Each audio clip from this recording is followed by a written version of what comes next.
video naman pala.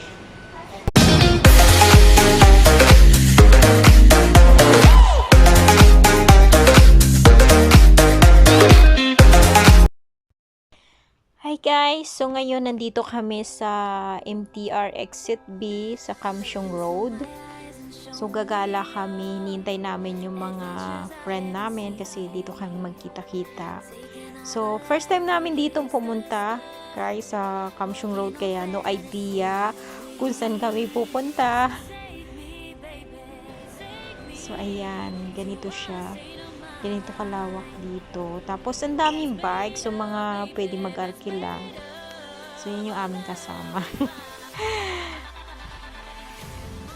Yan, ikot-ikot muna and gagala daw muna kami. Then after magala, mag-barbecue.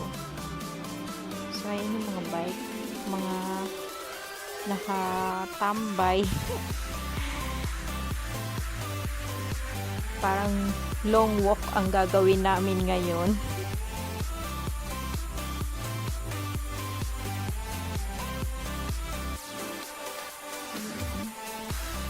So itong mga building na ito is mga shop siya and then restaurant.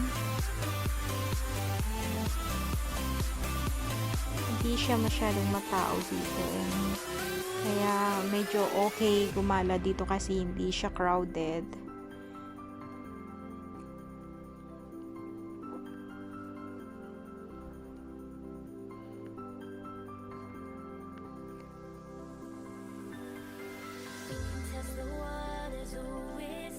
I think this is the part ng new territory na rin yung Kamsyong Road.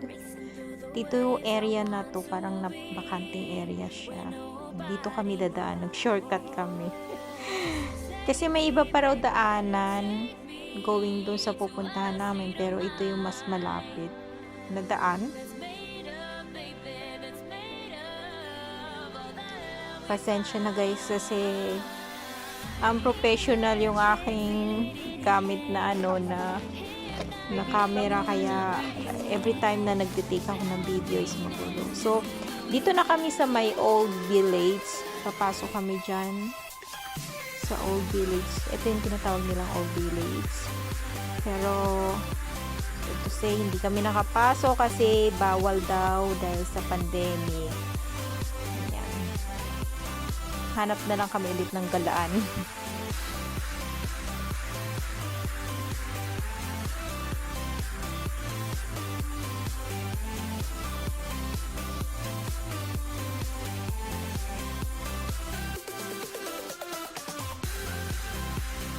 Siguro after namin ditong gumala is punta muna kami sa kainan for breakfast. Hindi pa kami nagbe-breakfast.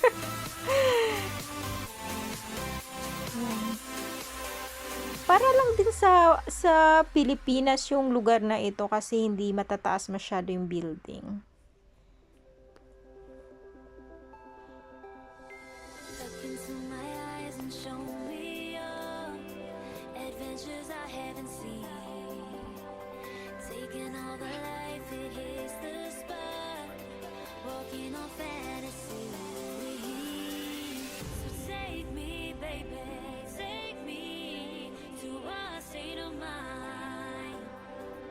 That's made up, baby, that's made up all that we find.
The waters always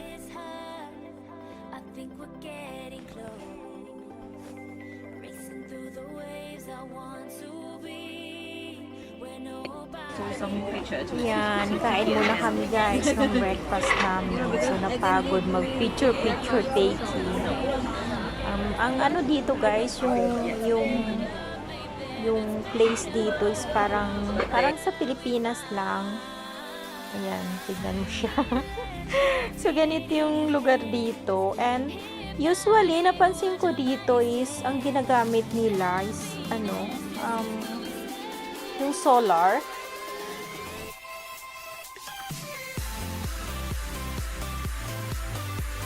Mas tipid, diba? Mas tipid pag solar yung mga gamit. And lahat ng ano dito, pader, ayan, napansin ko lahat ng pader dito, may mga drawing siya. May mga art siya, ayan. Look at that.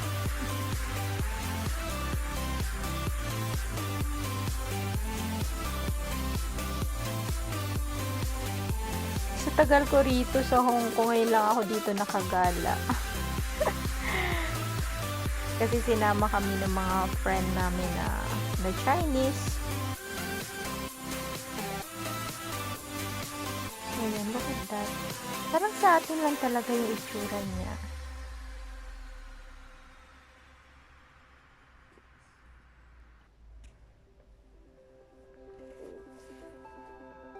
So, yan guys, yun yung parang solar.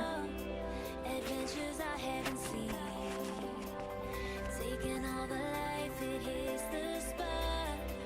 Walking on fantasy. I think this place may mga history din to na ano kasi yung mga pader niya, yung palibot niya is makikita mo talaga is may mga drawing, may mga art talaga siya.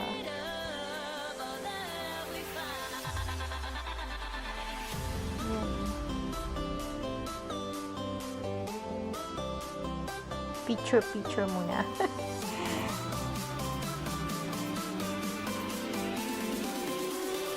Gala-gala lang dito.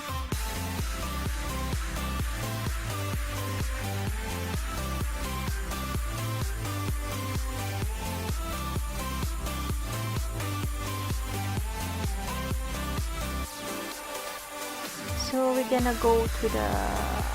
plan to go to the market.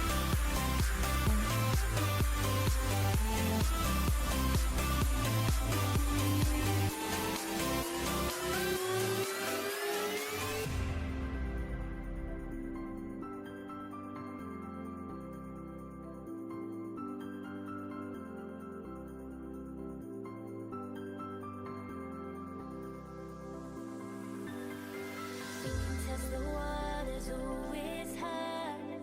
I think we're getting close. Racing through the waves, I want to be where nobody knows. Take me, baby. So ayan, papunta na kami sa market. Hinahanap namin yung market dito. That's made up, baby. That's made up all that we find.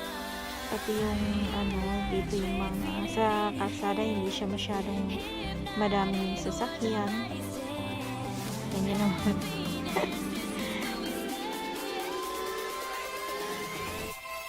Naghanap kami ng market kasi uhaw na sa kakalakad. Tapos medyo mainit pa ang panahon. Nakapagod pero enjoy naman. Lalo na pag yung first time mo napuntahan yung isang lugar. So yan, yung mga bilihan siya ng parang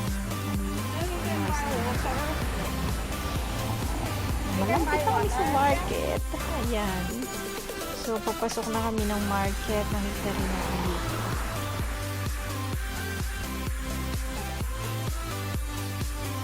Ito yung market nila.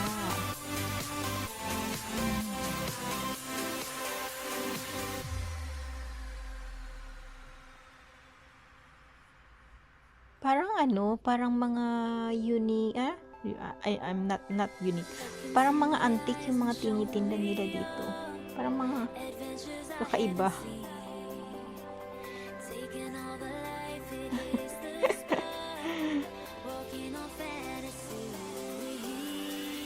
So take me, baby. Ayan. Take me to a state of mind.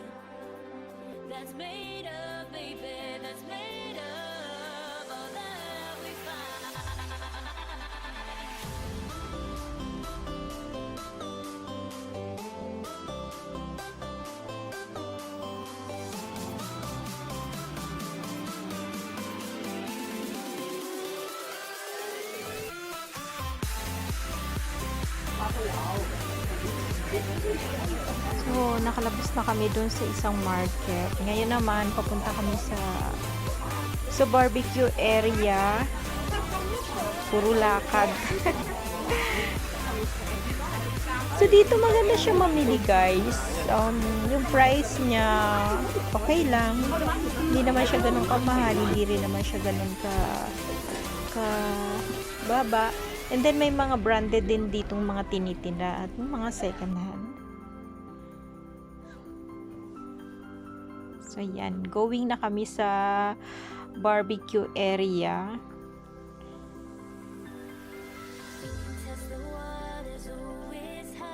Siguradong marami makakain nito.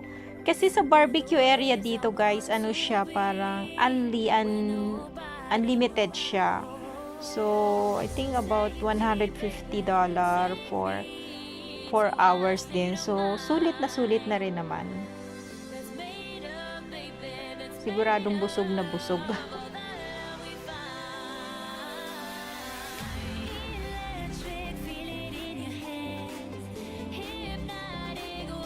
Pasok na kami. Grabe, nag-craving na talaga yung tiyan ko. Nagutom na. Kumbaga sa layo ba naman ng nilakad.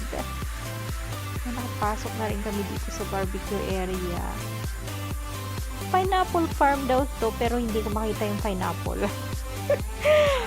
Pangalam ko, barbecue area to. Kasi nakita ko yung karakot to lang, pineapple farm. Hinahanap ko pero lang. So, barbecue na sila. Medyo matagal lang kasi ganyan yung Okay na way yan. ng pag-barbecue namin dito.